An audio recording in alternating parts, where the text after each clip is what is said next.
Oh. Você é livre? Você vive ou só sobrevive?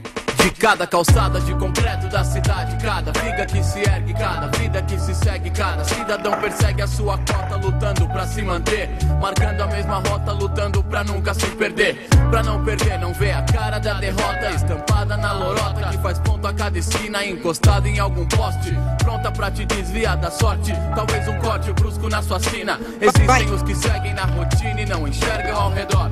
Reclame e não se coça pra tornar melhor, achar melhor sobreviver só, mantendo distância de cada sonho que crescia na infância. E cada esperança de criança se mistura ao ar impuro, inspirado e expirado por cada cidadão comum que deixa escolher a liberdade na sarjeta da calçada de concreto da cidade. Dedicada a cada poeta da cidade, dedicada a cada atleta da cidade, dedicada a cada ser humano da cidade que cultiva a liberdade no concreto da cidade, dedicada a cada poeta da cidade, dedicada a cada atleta da cidade, dedicada a cada ser humano da cidade que cultiva a liberdade no concreto da cidade. Entre as paredes de concreto da cidade se esconde um mundo de quem faz qualquer negócio só pra não ser taxado de vagabundo. Sonhos de adultos se dissipam por segundo a cada insulto do patrão. É o culto do faz de conta que eu sou feliz assim. Salário no fim do mês é o que conta, paga as contas e faz bem pra mim.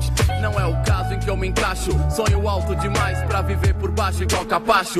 E acho que existem outros por aí que olham pras paredes só pensando em demolir pra ser livre, mas na real nem sabe como. Perdeu toda a noção, acostumado a viver com dono. Não condeno, mas não concordo e não me adapto. Fora das paredes mais inspiração eu capto. Me sinto apto pra cantar a liberdade que se esconde entre as paredes de concreto da cidade. Dedicada a cada poeta da cidade, dedicada a cada atleta da cidade, dedicada a cada ser humano da cidade que cultiva a liberdade no concreto da cidade, dedicada a cada poeta da cidade.